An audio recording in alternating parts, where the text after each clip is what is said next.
Hello everyone, welcome back to the channel. I hope you guys are doing amazing. So let's see today's daily challenge on Leetcode and try to solve it together.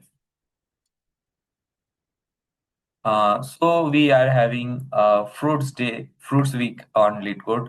Every problem has a topic of fruits.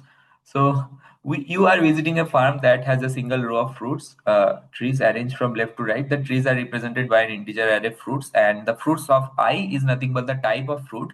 So you have only two baskets, and each basket can hold only one type of fruit, and uh, you have so it is quite obvious that you can only pick two types of fruits, and starting from any tree of your choice you must pick exactly one fruit from every tree.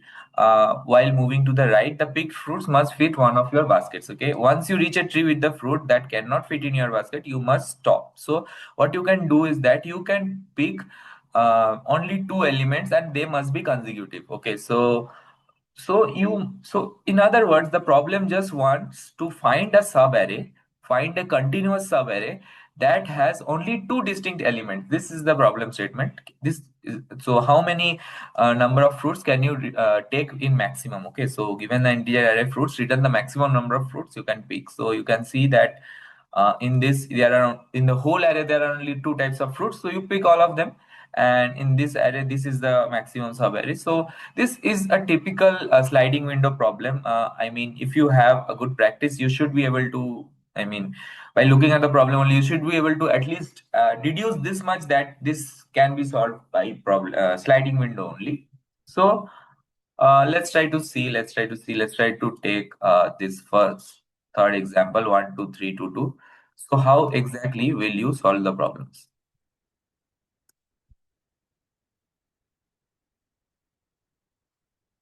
So you can keep definitely in a sliding window.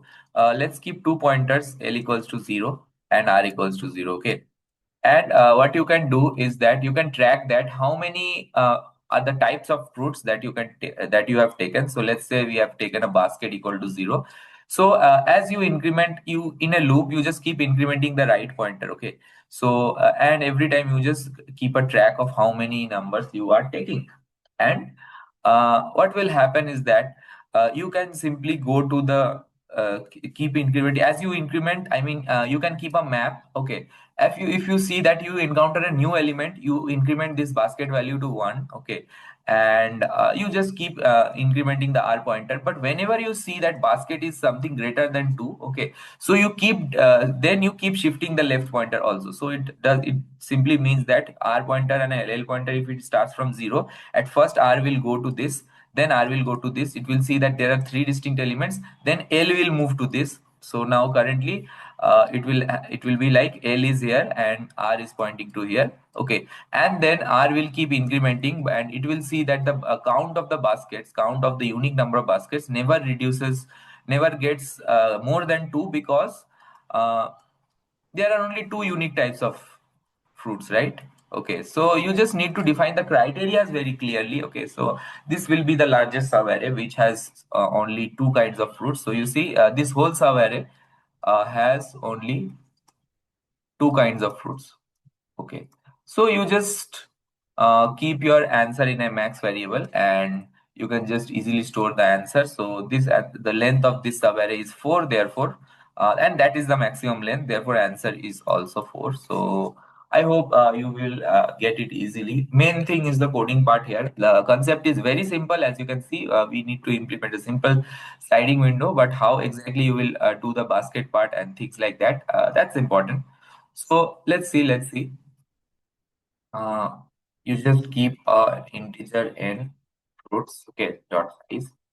This is for iteration purposes. Definitely, you keep an answer equals to 0. And what else do you need? You need the number of baskets. So you have at max two baskets, right? So you should not let it exceed two. And you have a count, a running count, that in my current possible sliding window of two baskets only, what is the maximum count of the fruits that can be stored? Okay, so that's the count. What is the current count of the fruits? And that this count value we will just update into the answer. We just push into the answer, And we also need a map, an ordered map, which will help us check whether a current element value is zero or not. If it's zero, it means that it has not been seen before, and therefore the basket count should be incremented. So I will just keep a map which will tell me the frequencies, okay? Which will tell me the frequency. So for I equals to 0, I less than n, I plus plus. Not I. Okay, so I was doing a two pointer, right? So I need a two variable L and R. Okay, so I keep the L pointer 0. R pointer is also 0, but as I told you, R will keep incrementing every time. Okay, so let's have R in a loop. Okay, so let's have this R in this simple loop. And now, what we can do at first, what we can do is that check that if frequency of the fruits at point R. Okay, so in my rightmost pointer, if the frequency of that fruit is zero, if it's zero, then what you can do, you can increment the count of the basket, and irrespective of whether it's zero or not, you should definitely increment the count of the fruits present here. Okay, so you just incremented the count of the frequency, and what else do you need to do?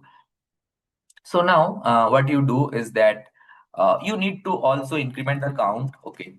Because if you are in a fruit, you just incremented the count, but now you also need to see that while basket is greater than 2, if any time you see the basket is greater than 2, you need to start shifting the left pointer, okay? So that's very important. You definitely need to start shifting the left pointer, and in the process of doing that, you are also decrementing your count of fruits, because this is your left pointer and right pointer.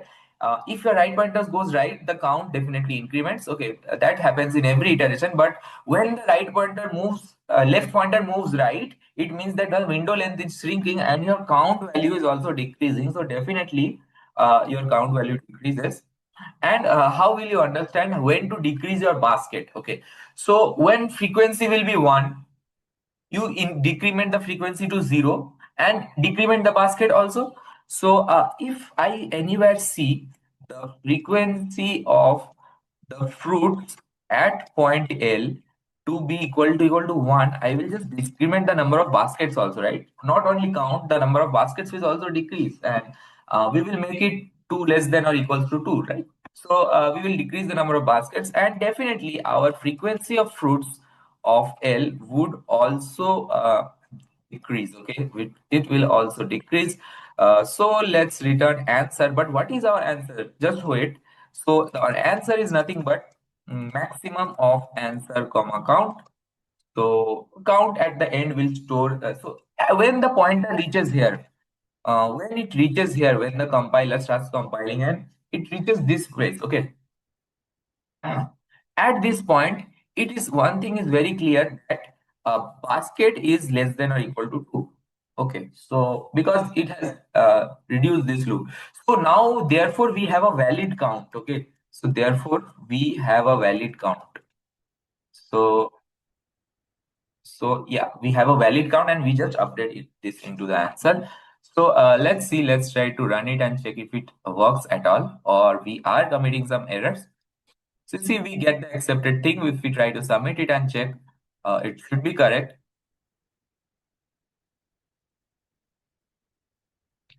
Okay, but it is not giving that a good runtime complexity. Let's try to run it again, because when I run it, it's the same code. It just gave me 80% bits. I don't know why it's like giving only 15% right now. See, after 5%, it just gave me 52% bits. So yeah, that was all. I guess I hope I was able to make this problem really easy for you. Okay, so it's simple. It's sliding window. I hope you were able to grasp the problem. If you are new to this approach, definitely after solving this typical type of sliding window problem, other things should be really easy for you. Okay, other similar problems of sliding window. So what you can do is that instead of having a frequency map, okay, you can also have a vector. Okay, so what you can do, I'm just telling you that what if you just have a vector which will have so okay, unordered map anywhere stored in amortized O of 1 complexity. So your complexity is anyways O of n. That's not the issue. But if I try to do something, I have not done it, just experimenting it, that if I do something like this, will it be any better, or will it throw an error, or what? Let's see. Let's try to submit it and check if it will be any better or even worse right now. You see, we get a little better, definitely 93% approx bits, but our memory complexity reduces because every time it allocates an array of frequency this. Okay, so we can treat the map as a frequency also. Okay, so yeah, that's all. That's all I guess for this problem. I hope your day goes really easy. Thank you so much.